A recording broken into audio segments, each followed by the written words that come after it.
اعوذ باللہ من الشیطان الرجیم بسم اللہ الرحمن الرحیم لا الہ الا اللہ محمد رسول اللہ۔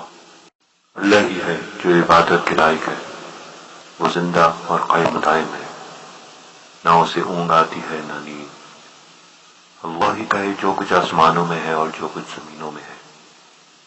کون ہے جو اس کی اجازت کے بغیر اس کے پاس کسی کی سفارش کر سکے؟ اللہ جانتا ہے جو کچھ ہو چکا ہے اور جو کچھ ہونے والا ہے۔ وہی اپنے علم میں سے جس کو چاہے جتنا دے۔ اس کی حکومت آسمانوں اور زمینوں میں پھیلی ہوئی ہے، اور ان کی حفاظت اللہ پر بوجھ نہیں پڑتی۔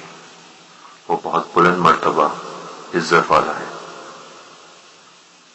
اللہ واحد ہے، اللہ کو کسی چیز کی ضرورت نہیں، نہ اس کی کوئی اولاد ہے نہ اس کا کوئی باپ ہے، اور کوئی اللہ کا ہم پلہ نہیں۔ رسول پاک صلی اللہ علیہ وسلم نے فرمایا، میں تمہیں دجال سے خبردار کرتا ہوں، ایسا کوئی نبی نہیں جس نے اپنی قوم کو دجال سے خبردار نہ کیا ہو۔ بے شک نوح نے بھی اپنی قوم کو دجال سے باخبر کیا تھا، لیکن میں تمہیں ایک ایسی بات بتاتا ہوں جو کسی پیغمبر نے نہیں بتائی۔ جان لو کہ دجال کی ایک آنکھ ہوگی اور اللہ ایک آنکھ والا نہیں۔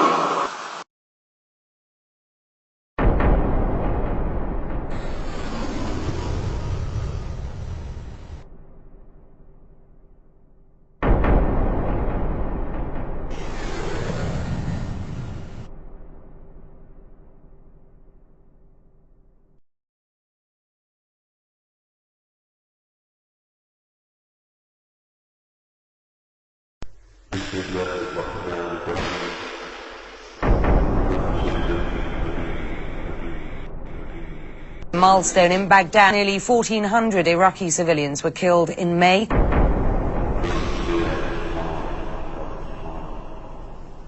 After 3 months of heavy fighting and hundreds of people killed, allegedly backed by the United States,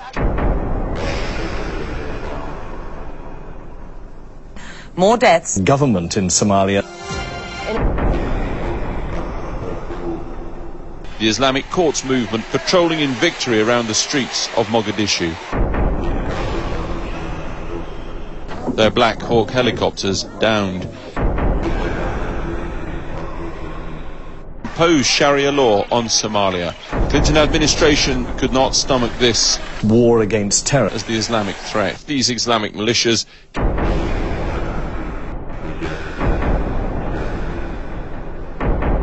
Islamic State will emerge.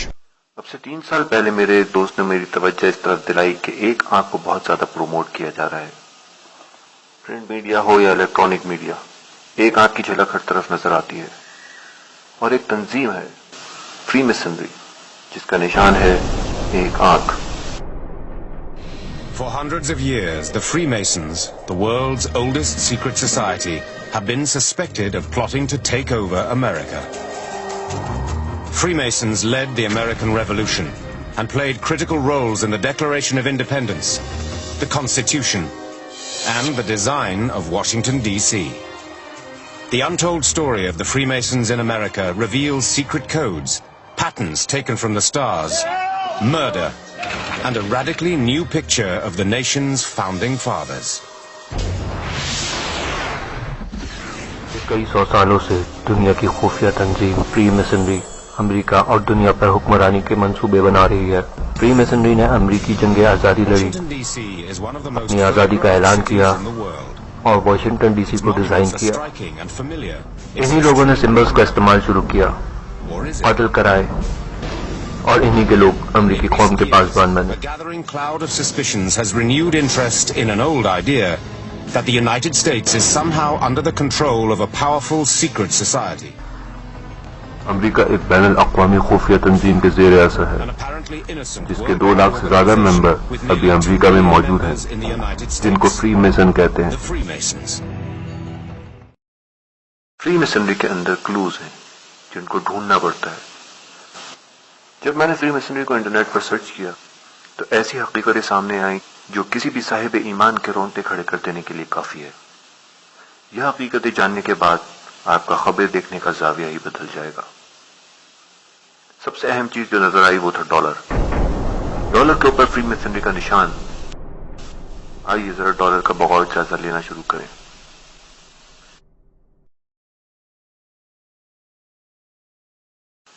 $1 کے سامنے والی سائٹ پر جارج واشنگٹن کی تصویر بنی ہوئی ہے اور لکھا ہے Washington D C. America's most important founding Freemason was none other than George Washington. The fact that Washington is a Freemason is of enormous مگر امریکہ کا سب سے اہم فری میسن جارج واشنگٹن تھا. just 20 years old. So anxious was he to join the fraternity. With the War of Independence underway, General Washington struggled to transform the ragtag continental army. امریکی افواج کو آزادی کی جنگ کے لیے تیار کیا. پچھلی طرف بیچ میں لکھا ہے In God we trust. اس سائٹ پہ جو سب سے خطرناک چیز ہے وہ ہے آنکھ. ایک آنکھ. اس آنکھ کے پیچھے سے روشنی آ رہی ہے اور آنکھ کے اوپر 13 لیٹن حروف میں لکھا ہے اس نے ہماری انڈرٹیکنگ منظور کر لی. آنکھ کے نیچے ایک پیرامڈ ہے جس کے 13 اسٹیپ ہیں اور سب سے نیچے رومن میں لکھا ہے 1776. پیرامڈ کے نیچے ایک ریبن اور لیٹن حروف میں لکھا ہے ایک نیا آرڈر جاری ہو گیا. پیرامڈ کے بالکل پیچھے افق پر 2 پہاڑیاں نظر آ رہی ہیں. اس تصویر میں وہ پہاڑیاں بہت چھوٹی ہیں لیکن ایکچوئل ڈالر میں آپ ان کو بآسانی دیکھ سکتے ہیں. پیرامڈ اور ریبن کے بیچ میں کچھ پودے نکلے ہوئے ہیں اور سب سے نیچے لکھا ہے دا گریٹ سیل یعنی سب سے بڑی مہر. دوسری طرف والے دائرے میں امریکہ کا قومی پرندہ سفید پر والا عقاب ہے. یہ واحد عقاب ہے جو گدھ کی طرح مردار کھاتا ہے. باقی سارے عقاب شکار کر کے کھاتے ہیں. اس عقاب کے منہ میں بھی ایک ریبن ہے جس پر 13 لیٹن حروف میں لکھا ہے مختلف قوموں کا گروہ. اس عقاب کی سوچ میں 13 ستارے ہیں اور یہ دوسری طرف اس آنکھ کے پیچھے جو روشنی ہے اس کو دیکھ رہا ہے. اس عقاب کے سامنے ایک ڈھال ہے جس پر امریکہ کے جھنڈے کی طرح 13 دھاریاں ہیں. اس عقاب کے ایک پنجے میں جو آنکھ کی طرف ہے زیتون کی ایک شاخ ہے جس پہ 13 زیتون کے پتے ہیں اور 13 پھل بھی لگے ہوئے ہیں. جبکہ دوسری طرف والے پنجے میں 13 تیر ہیں اور نیچے لکھا ہوا ہے of the United States. Free masonry کا ممبر بننے کے لیے جو بنیادی شرط ہے وہ ہے سپریم بینگ پر ایمان لانا. اس وقت دنیا میں میسنری کے 50 لاکھ سے زیادہ ممبر ہیں جن میں سے صرف 5% یہ جانتے ہیں کہ سپریم بینگ ہے کیا. کوئی بھی شخص جو اپنے فن میں ماہر ہو وہ فری میسنری کا ممبر بن سکتا ہے. فری میسنری کی 33 ڈگریز یا کلاسز ہیں.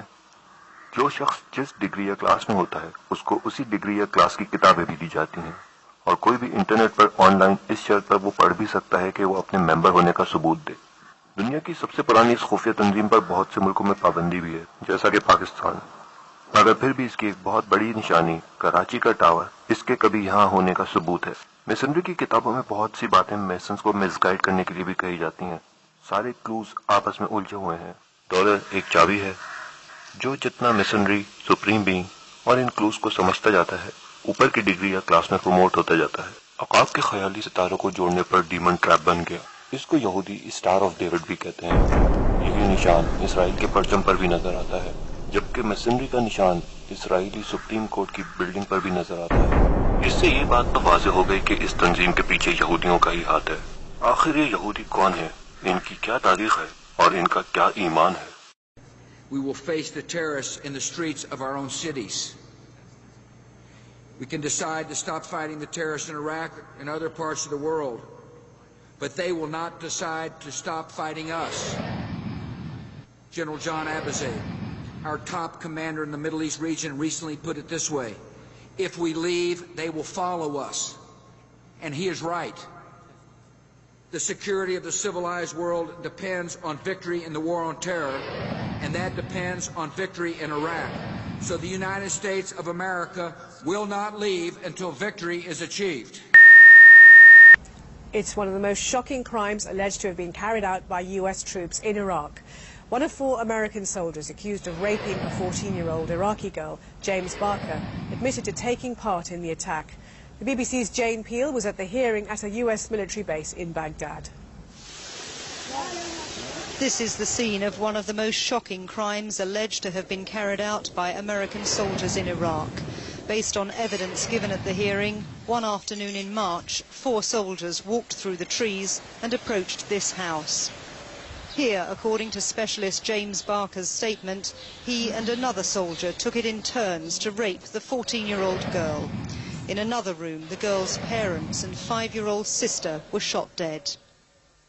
This man, Stephen Green, is accused of committing all the murders. American policy in the Middle East comes down to a straightforward choice. We can allow the Middle East to continue on its course, on the course it was headed before September the 11th. And a generation from now, our children will face a region dominated by terrorist states and radical dictators armed with nuclear weapons. Or we can stop that from happening by rallying the world to confront the ideology of hate and give the people of the Middle East a future of hope. And that is the choice America has made. And is being tried in an American civilian court. Barker's statement said after Green had killed the 2 adults and the little girl, he came into the room where the teenager was being sexually assaulted. He had an AK-47 rifle in his hand. He said, "They're all dead. I killed them." He put the weapon down, raped the 14-year-old, and then shot her dead too. This is a pivotal moment for the Middle East. The world is watching, and in Iraq and beyond, the forces of freedom will prevail.